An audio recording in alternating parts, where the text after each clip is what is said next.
All right, what's up, y'all? Welcome to another episode of Down to the Wire. I'm your host, Bryce Greer, and this is your co-host, Austin Jones. And we got a lot to talk about today, so let's get straight into it. We're going to try to focus on this episode more about the national championship, more about Bama versus Ohio State, and less about the NFL. So the other day, DeVonta Smith won the Heisman. Was that deserved? 105 receptions, 1,600 yards, 20 TDs. I think he deserved it. He had a really good year for a receiver. First receiver since Desmond Howard. I mean, you could give it to his quarterback, Mac Jones, but I don't think Mac Jones would have put up the same numbers without DeVonta. Yeah. And I think the dude we need to give credit to here is Steve Sarkisian, man. Yeah. I mean, you have three players on your offense that are in the top 10, top five. Is top five? Yeah. In the top five Heisman finalists, and that's unheard of. Like, that's crazy. Yeah, because DeVonta was one, and Najee Harris was 5. He was number 5, right? Mm-hmm. Yeah. So personally, I would have given it to Mac Jones because his decision making was really good this year. He knows when to attack deep, when to hit the check down. But I like DeVonta Smith. So the next thing, leading from Bama receivers, supposedly Jalen Waddle is practicing again. How do you feel about that? I mean, it could affect the game a little bit, but I don't see it affecting the game to where it's just going to end up in a huge blowout. I mean, he'll help the team, but it won't be a major difference.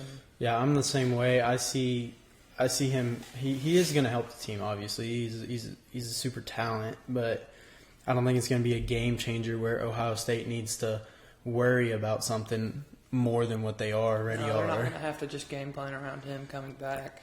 Yeah, I mean, in the 4 games that Waddle played, he had 25 receptions, 550 yards, 4 TDs. I mean, that's pretty good, but to me, that's not DeVonta Smith good. So, I don't see that being a big game changer for Bama. Me neither. So this week we've gotten a lot of news about Ohio State, some COVID issues they're trying to handle this week before the game on Monday. There's been talk about moving the game back to the 18th, and how do you feel about that?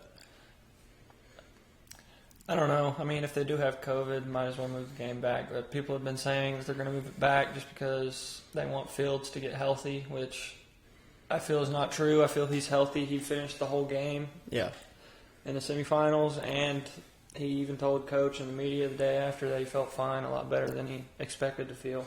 Yeah, I mean, after he got hurt, he threw for, 3 more touchdowns? 3 more tutties. So, I mean, I think he's fine. But another week definitely would help him. Just even if there is nothing wrong, like, he's going to play the game no matter what. It'll help both teams if they move it back. Yeah, because that's also giving another week for Jalen Waddle to heal. Yeah. So, I don't know.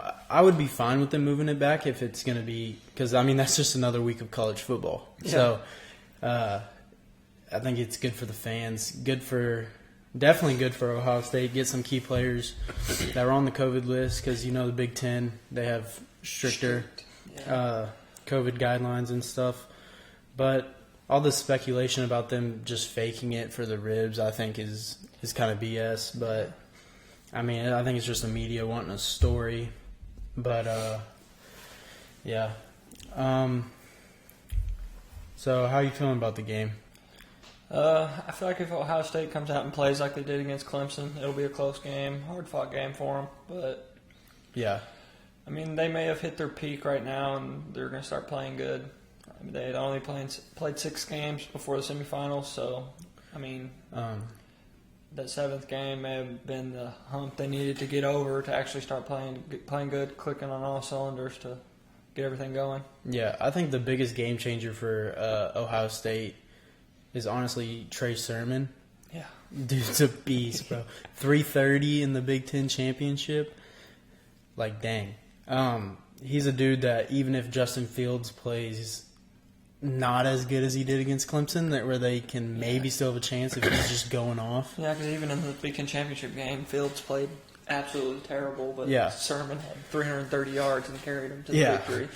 Yeah, but I think for Ohio State to even have a chance in this game, they're going to have to play as good as they did against Clemson. I mean, they almost played a perfect game against Clemson. Yeah.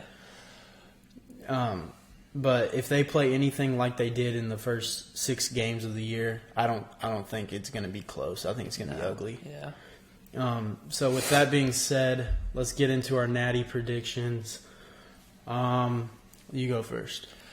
I'm just going to predict Bama to win by about 45-32. 45-32. Unless Ohio State comes out ready to play and play like they did last week, it'll be a hard-fought game. It'll be closer, and it could go either way, whoever has the ball last. Yeah, I think I'm gonna go Bama with 41-31. And I don't know. I think it's gonna be real close in the first half. I think Ohio State comes out to play, maybe even takes the lead in the first half. And then I think Bama just continues to control the ball and kind of just takes over the game by then. But I'm like earlier in the year, if I would have known the matchup was this in the championship, I would have said Bama was going to destroy them. But now after the way they played against Clemson, it's a tough pick because you don't know which team you're getting here. But I'm excited, looking forward to it. I think it's going to be a good one. Yeah. I bet you're a little nervous, huh? Yeah. So here's the final trivia for today. We got a tough one. We got there are 3 Power 5 schools in the history to never have a 10-win season ever. And what are those 3 teams? I'll give you the conferences because it's a little difficult. All right. So you got 1 team from the Big 10, 1 team from the Big 12, and then 1 team from the SEC. Big 10 probably have to be Rutgers or like Illinois. Okay. Big 12. I'd have to say Tech maybe. Tech? Never really.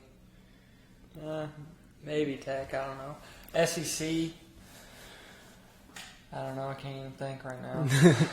This is a tough one, bro. I had to pull out all the stops on this one. Yeah.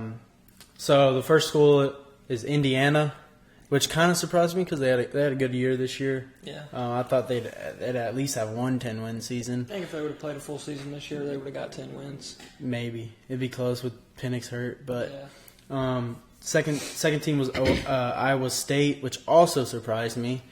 But I guess they have gotten better in recent history, so that's probably why. And they only ended with 9 wins this season.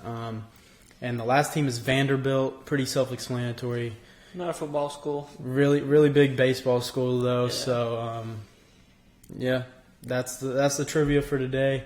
Make sure to hit that subscribe down below and follow us on all the socials. We'll see you next time on another episode of Down to the Wire.